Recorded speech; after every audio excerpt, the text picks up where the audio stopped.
गलतियों की जहां तक बात आएगी, सबसे पहली चीज ये ध्यान रखना कि आपको अभी प्रचार प्रसार नहीं करना है कि मैं तैयारी कर रहा हूं, मैं तैयारी कर रहा हूं।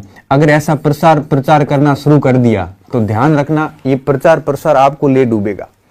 तो कभी भी दिमाग में 1% भी इस प्रचार प्रसार के बारे में नहीं सोचना है। बस अपने आप को गायब कर दो दुनिया से कि मैं तैयारी कर रहा हूं, मैं क्या कर रहा हूं, मैं क्या नहीं कर रहा हूं। किसी को कुछ नहीं बताना है, आप अपने आप को ही बताओ कि मैं प्रिपरेशन कर रहा हूं। एक गलती ये कर रहे हो आप, प्लीज ये मत करना, प्रचार प्रसार छोड़ दो, किसी को कुछ नहीं करना। तैयारियां हमेशा साइलेंट होती, परिणाम हमेशा प्रचार देता है।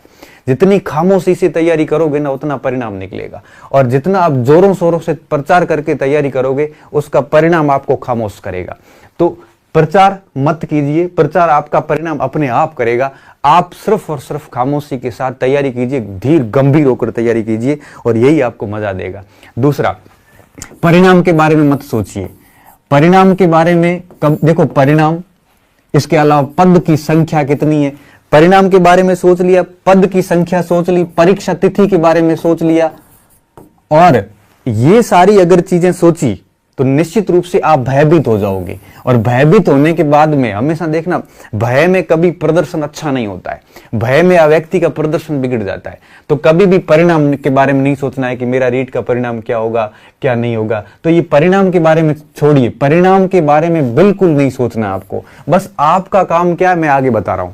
पद के बारे में नहीं सोचना है कि कितने पद आएंगे, मेरे सामाजिक में आएंगे कि नहीं आएंगे, मेरे साइंस में आएंगे कि नहीं आएंगे, इसके बारे में नहीं सोचना है। और तिथि के बारे में नहीं सोचना है। आपको सोचना है तो सिर्फ और सिर्फ आपके पाठ्यक्रम के बारे में सोचना है। इसके अलावा किसी चीज पर आपको बात नहीं सोचनी है, सिर्फ और सिर्फ ये चीजें सोचनी है। न तिथि सोचनी है, न पद देखने, न परिणाम देखने।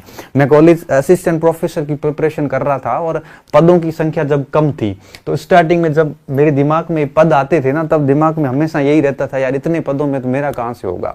लेकिन जैसी तैयारियां स्टार्ट की वगैरह की, दिमाग में एक ही चीज लगाई कि अपने को है ना वो 140 का स्कोर करना है। अब मैं कॉलेज की बात कर रहा हूं, आपकी रीट की है तो आप अपना ये टारगेट रखो कि मुझे 120-25 से ऊपर स्कोर बिठाना है। बस आप अपना टारगेट ये रखिए। आप ये मत रखिए कि पद कितने हैं या मेरा परिणाम क्या होगा या मतलब तिथि कौन सी होगी, ये चीजें मत सोचिए। तो दूसरी गलती आप कहां करते हो, ये चीजें। जो मुझे बच्चा कहता ना कि सर मुझे भय लग रहा है भर्ती को लेके, मुझे मेरी धड़कनें बढ़ रही है, उसके पीछे सिर्फ एक ही कारण होता है कि उसने परिणाम के बारे में, पदों के बारे में, तिथियों के बारे में इतनी सारी चीजें सोच ली, अपने रिजल्ट से इतनी सारी चीजें जोड़ दी कि दब गया वो, कि मेरा परिणाम आएगा, मैं ये करूंगा वो करूंगा। क्यों फालतू ये दिवा स्वप्न देखते हो। चीजें छोड़िए और अपने पाठ्यक्रम को 4-5 बार ढंग से तैयार कीजिए, परिणाम अपने आप आपके पक्ष में आ जाएगा, भले कितने ये पद हो वगैरह हो। तो दूसरी गलती जनरली हम यहाँ ये करते हैं कि हम परिणाम पद के बारे में सोचते हैं, ये गलती मत करना। तीसरा, हम बहुत अस्त व्यस्त है आजकल कि किस टाइम क्या पढ़ना है, क्या पढ़ना, आपको कुछ भी नहीं पता। एक किताब ली, पूरी करी, बाकी सारी किताबें छोड़ दी। आपको ये भी नहीं पता आज इतिहास पढ़ी है, कल साइकोलॉजी पढ़ रहा है, परसों शिक्षण विद्या पढ़ रहा है, कभी गणित पढ़ रहे हैं, कभी विज्ञान पढ़ रहे हैं। ऐसा आपका कभी सिलेक्शन नहीं होगा। मेहनत करना है, लेकिन ध्यान इस चीज का रखना, अगर आपका डायरेक्शन सही है, नहीं है तो कभी मंजिल नहीं आएगी। मान लो ये मंजिल है यहाँ पे और आप यहाँ खड़े हैं, आप यहाँ जा रहे हैं, अगर आपका रास्ता सही नहीं है तो मंजिल कभी नहीं आएगी, आप कितनी हार्ड मेहनत कर लो। तो ध्यान रखना इस चीज का, मंजिल तक पहुंचने के लिए रास्ता सही होना बहुत ज्यादा जरूरी होता है। तो सही राह चुनना। इस प्रकार से अस्त व्यस्त होकर आप कोई काम मत करना, अपने आप को नियमित करना, टाइम टेबल बना के पूर्ण रूप से काम करना। क्या करना मैं आगे जस्ट बता रहा हूं आपको किस तरह से टाइम टेबल सेट करना है।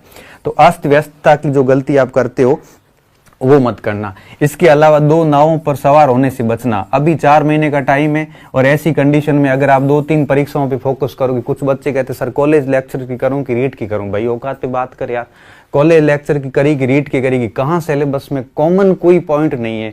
आपको अपनी क्षमता पता है, या तो कॉलेज की कर ले या रीट की कर ले, इसमें पूछने की कहां बात है। तो कम से कम एक चीज का ध्यान रखना, अब यहाँ पे डिसीजन लेने का समय है और आप जो है वो मेरे हिसाब से कोई एक एग्जाम की तैयारी करना, और रीट पे लगो तो रीट पे ही करना, और कॉलेज पे लगो तो कॉलेज पे करना।